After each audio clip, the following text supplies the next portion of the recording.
오늘도 우리 하나님 아버지 앞에 예배를 드리는 우리 모두에게 하나님의 약속하심과 은혜가 충만하게 임하고 하나님의 거룩하심 속에 충만함을 덧입는 귀한 복된 역사가 우리에게 있어지기를 주님의 이름으로 부탁을 드리겠습니다.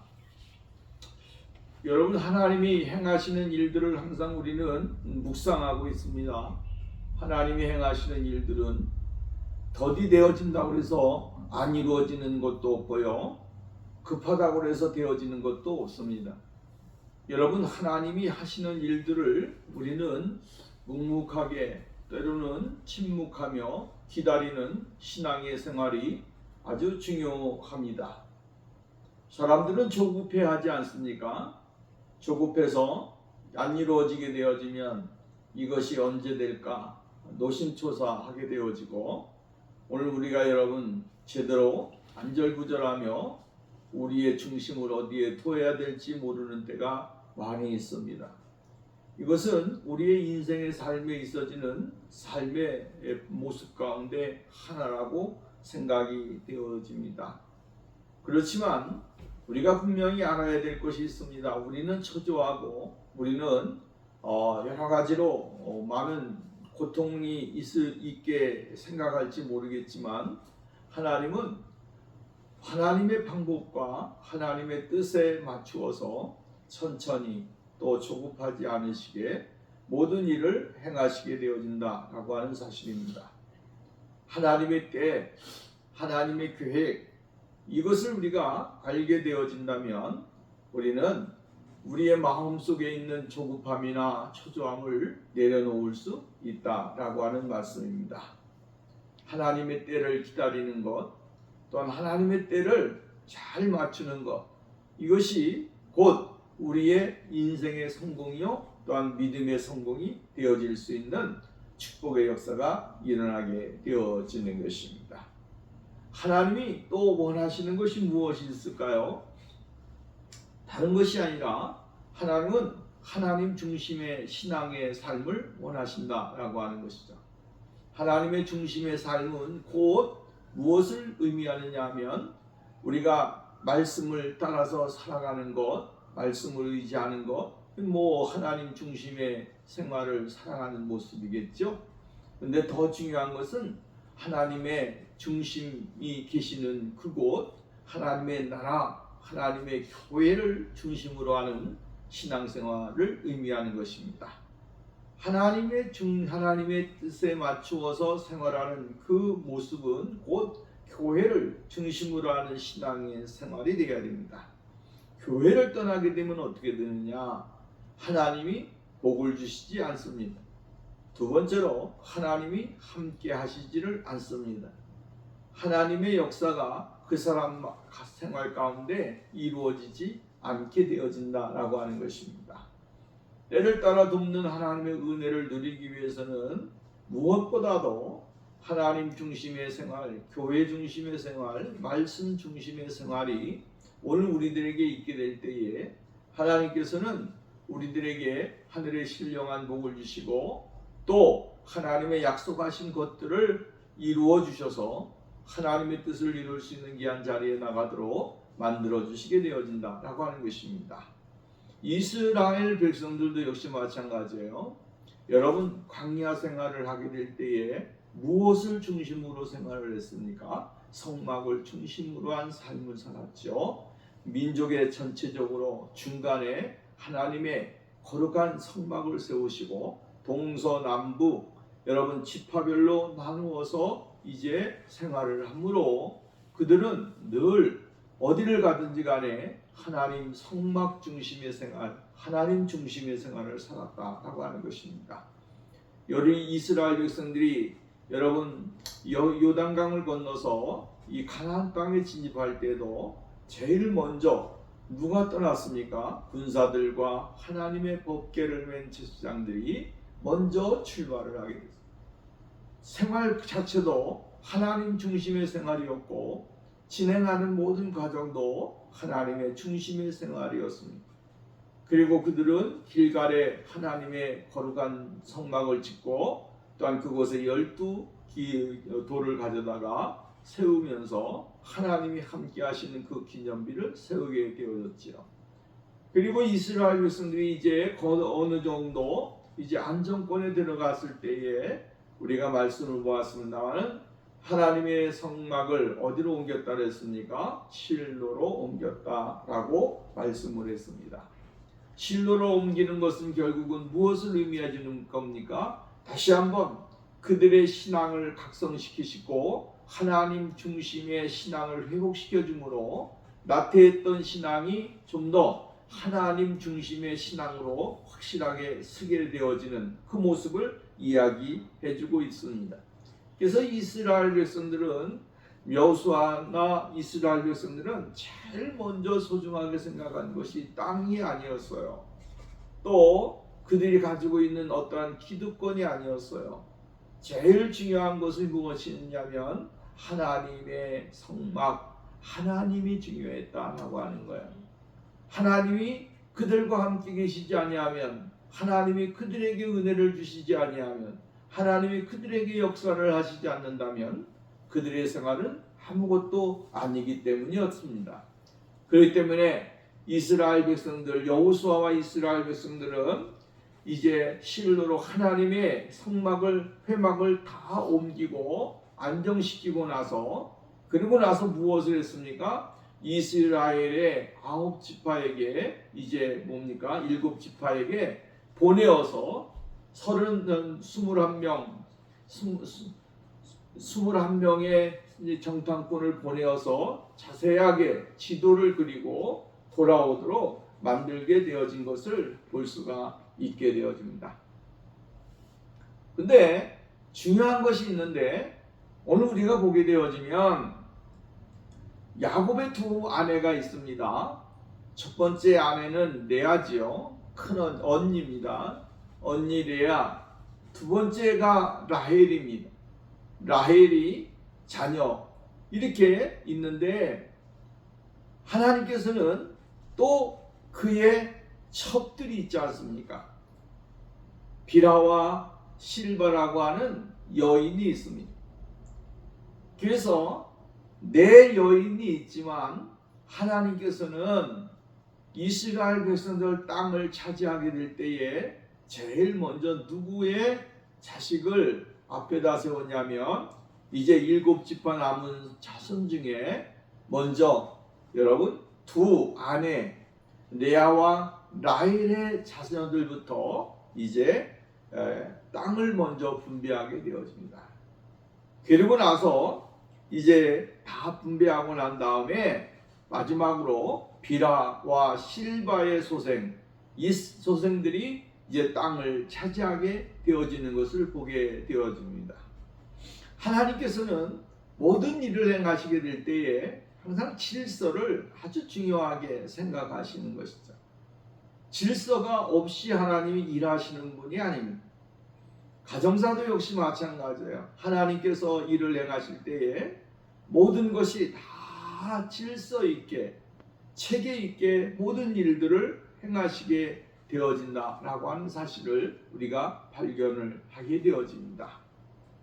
우리가 볼 때는 그냥 하나님의 일이 그냥 대충 되어지는 것 같지요. 그냥 아무런 생각 없이 이렇게 일을 하시는 것 같지만 그렇지 않습니다. 하나님은 항상 철두철미하게, 여러분 세미하게, 질서 있게 모든 일을 행하신다라고 하는 것이죠. 인간관계 속에서 행사하시는 하나님의 법도 역시 마찬가지로 질서 있게 모든 일을 행하시게 되어진다라고 하는 말씀입니다.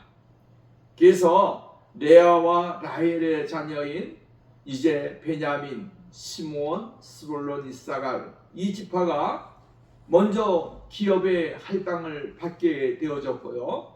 이어서 야곱의 투척 비라와 실바의 소생인 아셀, 납달리, 단 지파 순으로 기업을 할당받게 되어지는 것을 우리가 보게 되어집니다.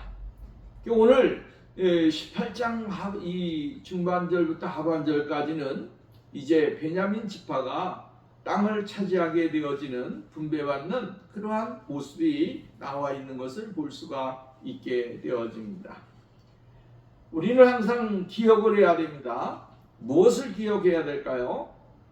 하나님은 정말로 어떠한 상황 속에서도 공평하게, 여러분, 공평하게 모든 일을 행하신다라고 하는 사실이고요. 또 하나하나 되어지는 모든 것들은 하나님 안에서, 예수 그리스도 안에서 되어진다라고 하는 사실을 잊지 않기를 바라고 있는 것입니다. 여러분, 내가 예수 안에 있으면 예수님의 뜻과 예수님의 그 법칙 안에서 살아가게 되어지고 이루면서 살아가는 것입니다. 또 예수님은 그러한 삶을 우리들에게 요구하신다라고 하는 것입니다. 하나님께서 그들에게 삶의 과정 속에 있어지는 것 하나도 빠뜨리지 아니하고 간섭하신다라고 하는 말씀입니다.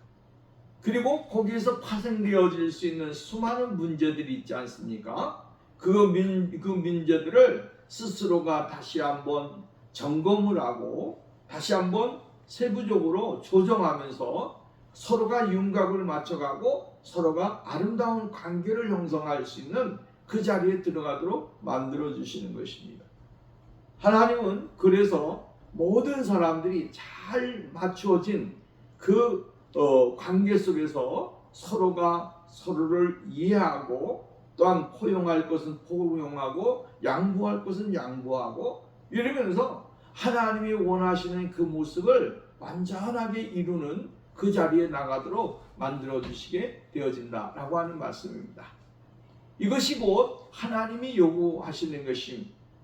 나는 이렇기 때문에 나는 안 되라고 하는 이야기가 아니고, 하나님은 이스라엘 백성들 스스로가 하나님은 이렇게 제비를 뽑아서 분배되었지만 그러나 그 가운데서도 조정되어져야 될 부분이 있다면 조정을 해서 약한 사람들에게 조금 나눠줄 수 있고, 또한 서로가 서로를 위해서 포용하면서 이렇게 조정을 하게 되어졌다라고 하는 것입니다.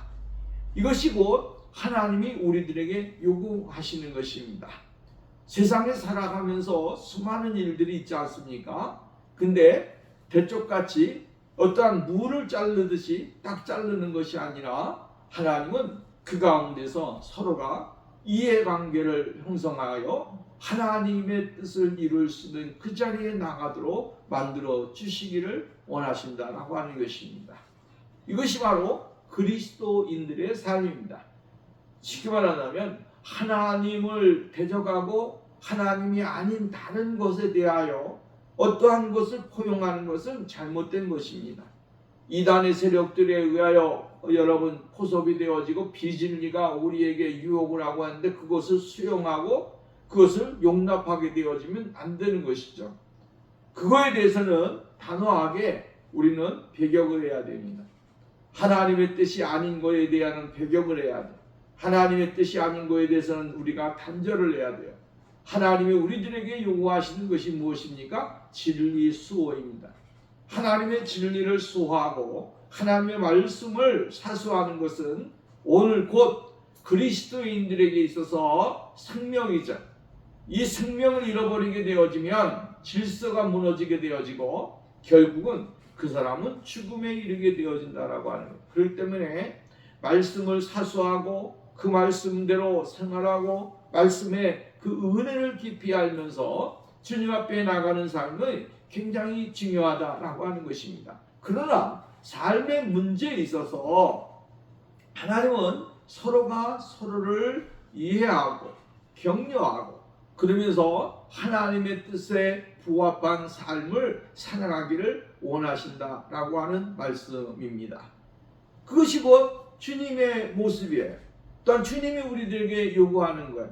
제비뽑기를 통해서 기업의 분배 방식은 제비뽑기를 통해서지 않습니까? 그리고 제비뽑기를 통해서 어떠한 규정되어진 장소 또한 서로가 서로에게 규정시킨 그 장소가 자기의 기업이 되어지지만 그러나 그 기업이 곧 여러분 완전하게 자기들 것은 아니다라고 하는 것이죠.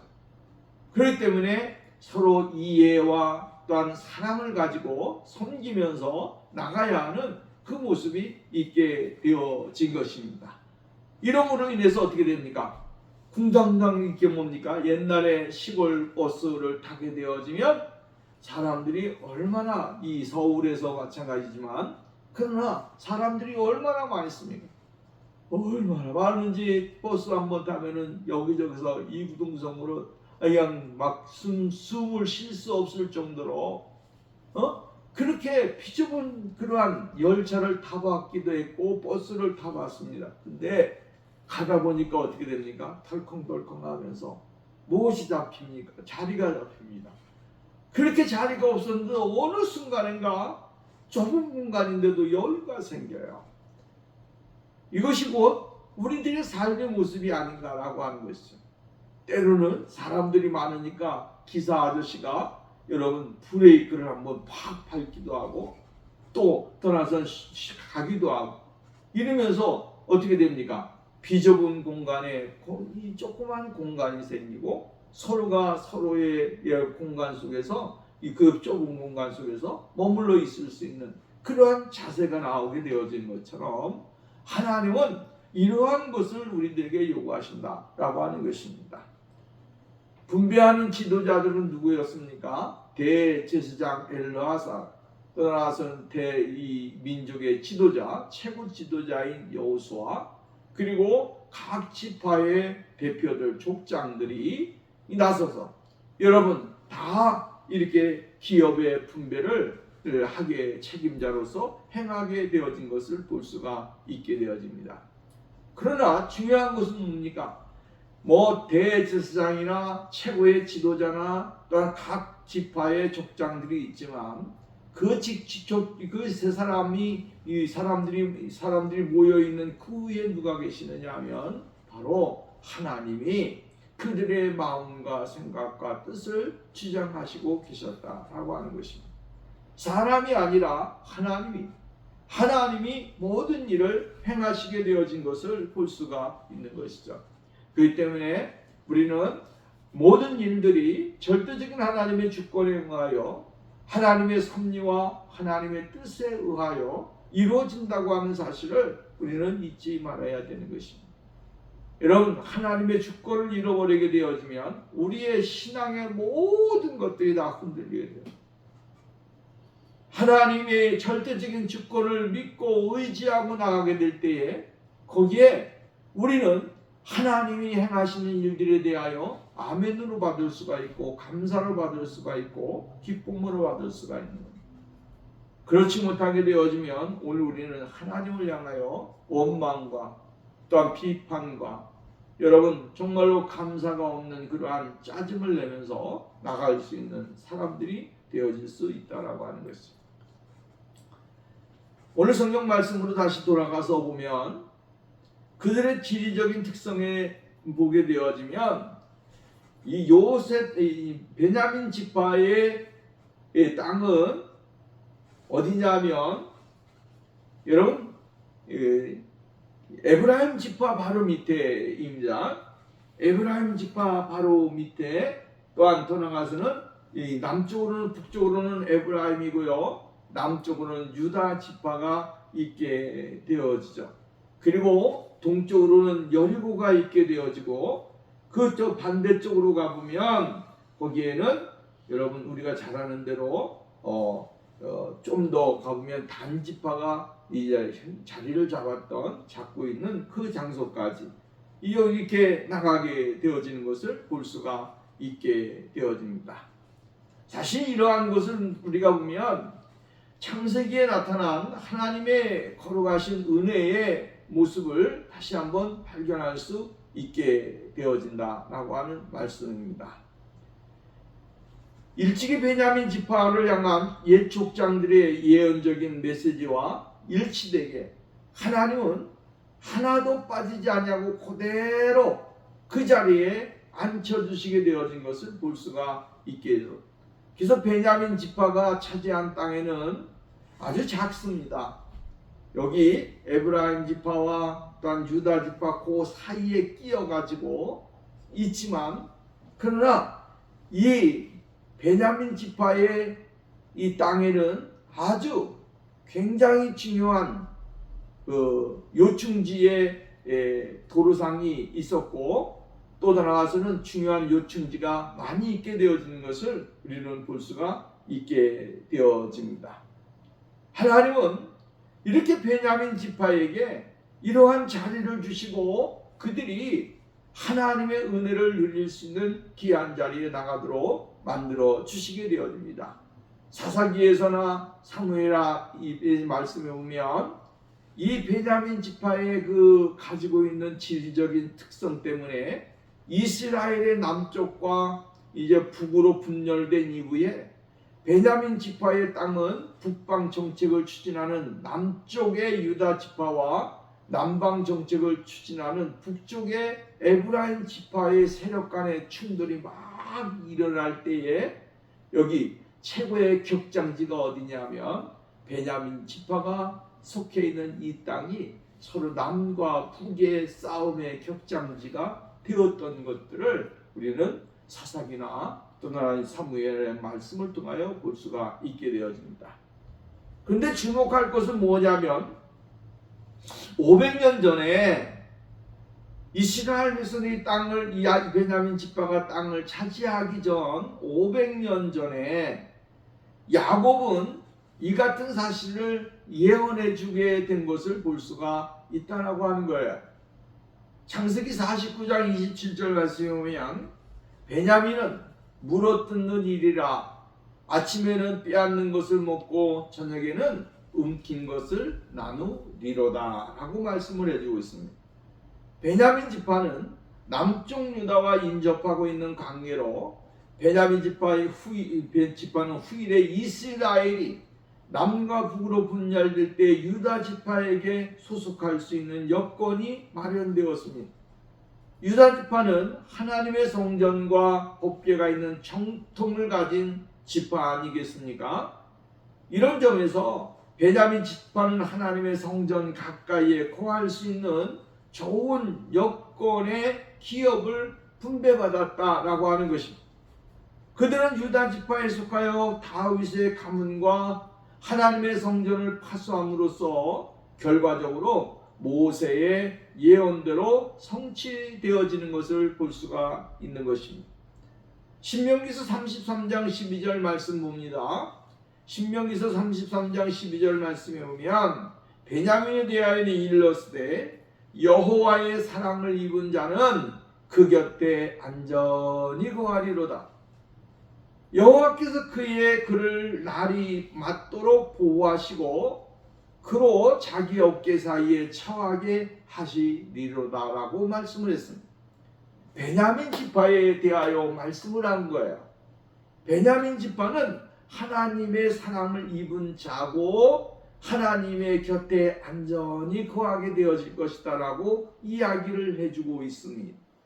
하나님은 하나님의 사랑을 받고 하나님의 은혜를 받을 수 있는 사람, 그것이 바로 베냐민이었다. 얼마나 놀라운 축복입니까? 오늘 여러분, 우리가 이 세상에 살면서 최고로 중요한 것이 뭡니까?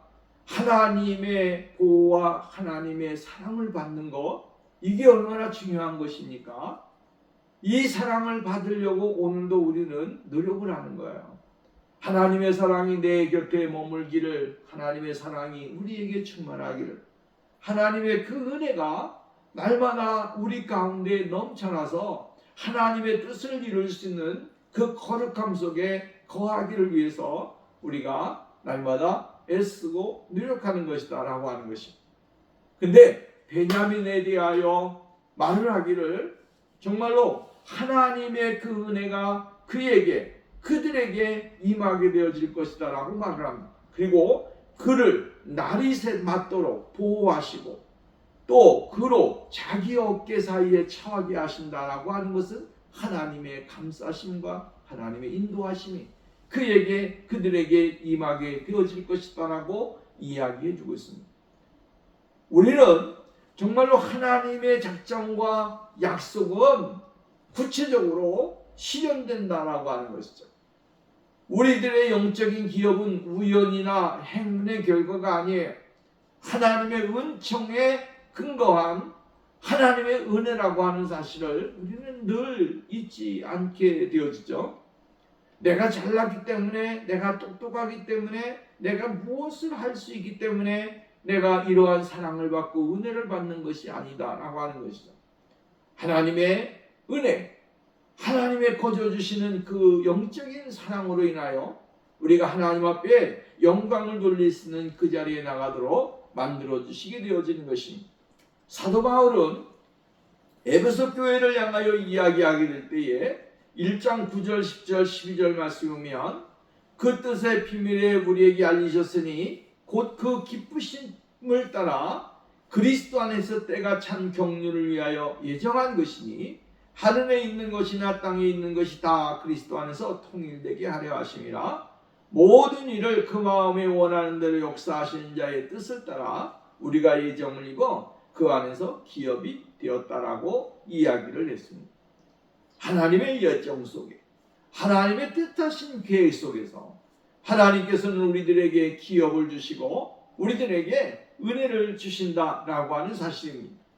그렇기 때문에 오늘도 우리가 하나님이 베풀어 주신 그 은혜를 생각하고 감사하면서 주님 앞에 나가는 그러한 삶이 우리에게 있어져야 된다라고 하는 말씀입니다.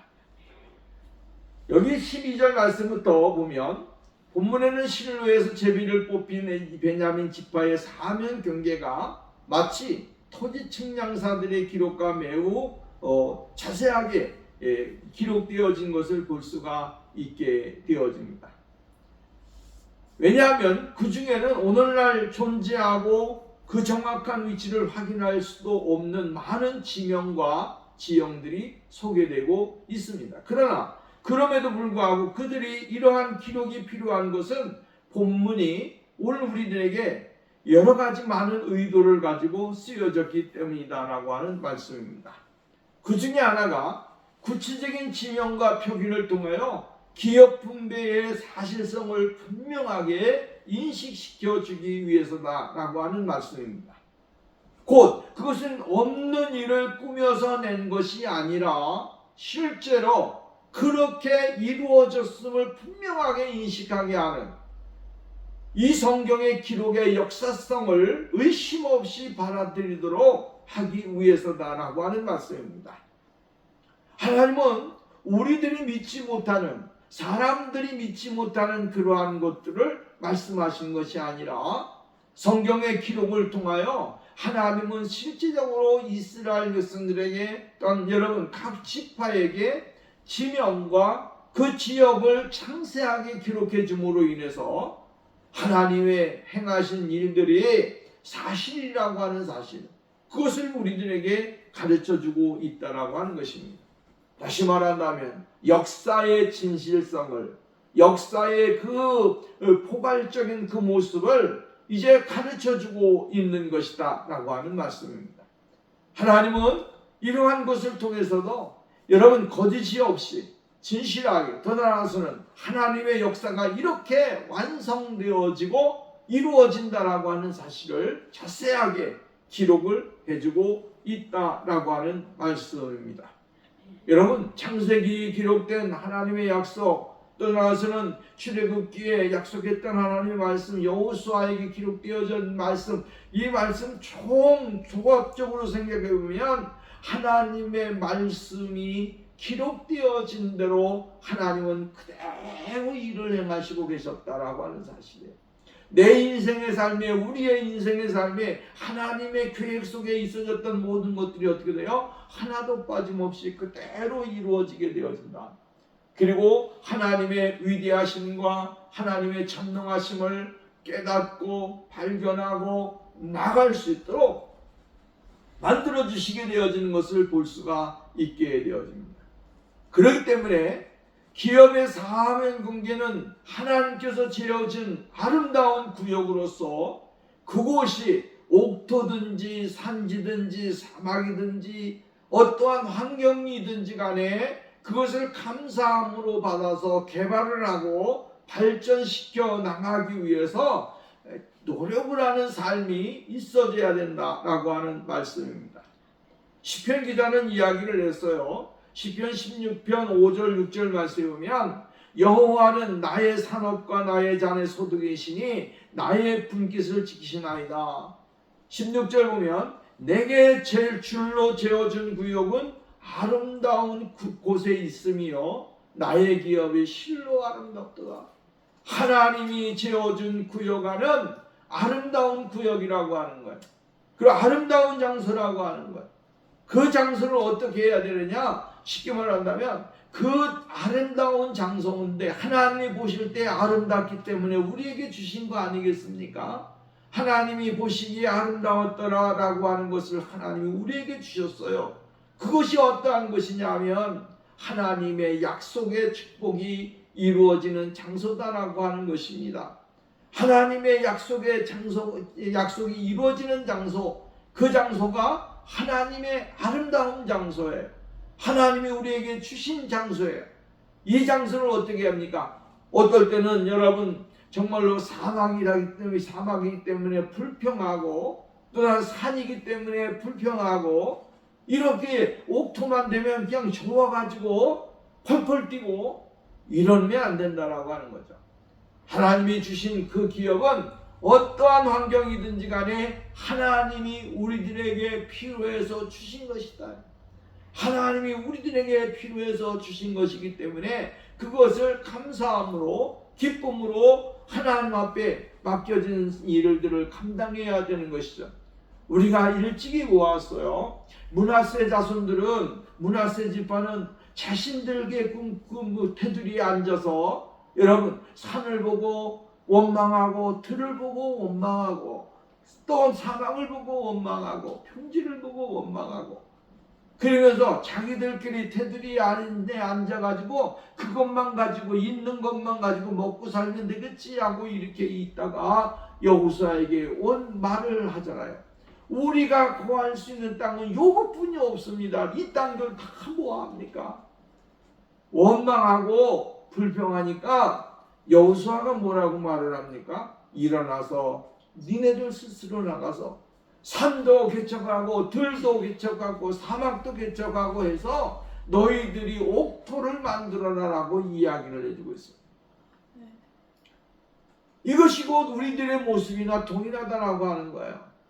옥토를 만들어야 될 책임이 누구에 있느냐? 여러분 다른 사람에게 있는 게 아니라 나에게 있습니다. 내 마음을 옥토로 만드는 것, 내 삶을 옥토로 만드는 것 누구에게 있습니까? 다른 사람에게 있는 것이 아니라 나에게 있다. 그래서 주님은 우리들에게 말씀하시는 거예요. 스스로 일어나서 개척을 하고 노력을 하고 최선을 다해서 여러분 사막같이 보여지고 산지같이 보여지고 거친 그 들같이 보여지는 것들이지만 그러나 그것을 하나님이 원하시는 것으로 다 바꾸라고 하는 이야기예요. 이렇게 될 때 거기에 뭐가 되는 거예요? 거기에서 30배, 60배, 100배의 결실이 있게 되어지고 하나님의 약속의 성취가 완성되어지는 그러한 은혜가 임하게 되어진다라고 하는 사실입니다. 여러분 오늘 우리가 이러한 것을 보게 될 때에 정말로 하나님은 우리들에게 무엇을 요구하시는지를 깨닫게 만들어주시는 거예요.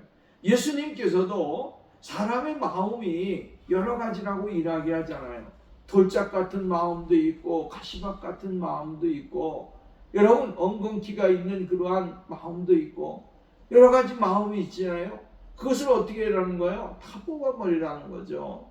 다 뽑고 정리를 하고 개간을 하고 해서 하나님이 원하시는 옥토를 만들어서 30배, 60배, 100배가 맺힐 수 있는 그러한 옥토로 만들어라라고 하는 거예요. 그렇게 만들 때 비로소 뭐가 되는 거예요? 하나님이 은혜를 주시게 되고 하나님이 복을 주시게 되어진다라고 하는 거예요.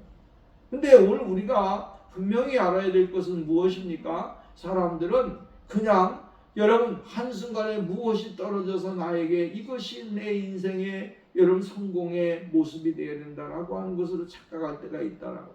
내가 노력하지 않냐고, 내가 수고하지 않냐고, 내가 땀 흘리지 않냐고, 내가 열심을 내지 아니하면서 어떠한 형편 속에서 환경 속에서 어떠한 것이 이루어져서 큰 역사가 있기만을 위해서 바라는 그러한 모습들이 많이 있다라고 하는 거예요. 내게 줄로 재어진 구역은 아름다운 곳에 있다. 아름다운 곳. 아름다운 곳이 어디 있습니까? 하나님의 사랑, 하나님 예수 그리스도의 은혜 안에 있는 거 아니겠습니까? 그 은혜 속에서 하나님이 주신 것을 아름답게 꾸미고 아름답게 발전시켜 나가고 아름답게 형성해 나가는 것, 그것이 곧 우리들에게 주신 하나님의 사명이고 은혜다라고 하는 사실이에요. 사랑하는 여러분, 오늘 우리가 이 세상을 살면서 하나님은 우리들에게 그냥이라고 하는 것이 없습니다.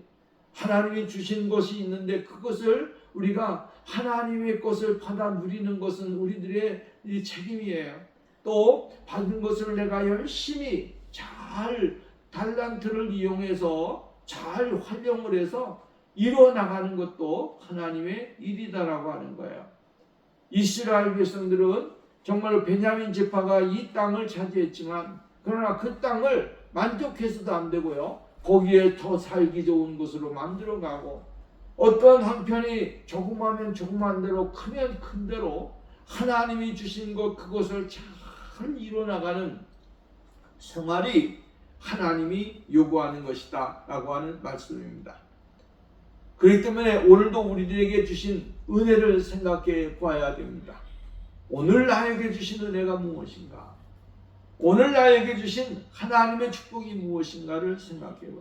그리고 나는 하나님이 주신 것을 어떻게 관리하고 있으며 나는 하나님이 주신 것을 어떻게 활용하고 있는가, 개발하고 있는가라고 하는 것에 대하여 묵상하면서 내 속에 있는 것, 잠재되어 있는 것들을 끌어내서 하나님이 요구하시는 곳에다가 헌신하고 믿음으로 나가게 될 때에 하나님께서는 우리에게 큰 은혜를 베풀어 주시게 되어질 줄로 믿습니다. 그래서 하나님의 약속과 은혜를 풍성하게 누리고 또 나아가서 세계 열강을 향한 하나님의 거룩한 역사가 우리들의 손길을 통하여 우리들의 발길을 통하여 우리들의 마음을 통하여 생각을 통하여 더 확장되어지는 믿음의 역사가 우리 가운데 임해야 될 줄로 믿습니다. 기도합니다. 올라가시고 자비로우신 하나님 아버지 감사합니다. 오늘도 우리들 사랑하시고 인도해 주셔서 감사합니다. 내게 있는 것 그것만 가지고 감사하는 것이 아니라 더 크게 발전시켜 나가고 또 성공시켜 나가고 이루면서 나가면서 하나님 앞에 쓰임받는 우리들의 생활이 되게 하여 주옵소서. 예수님의 이름으로 기도하옵나이다. 아멘.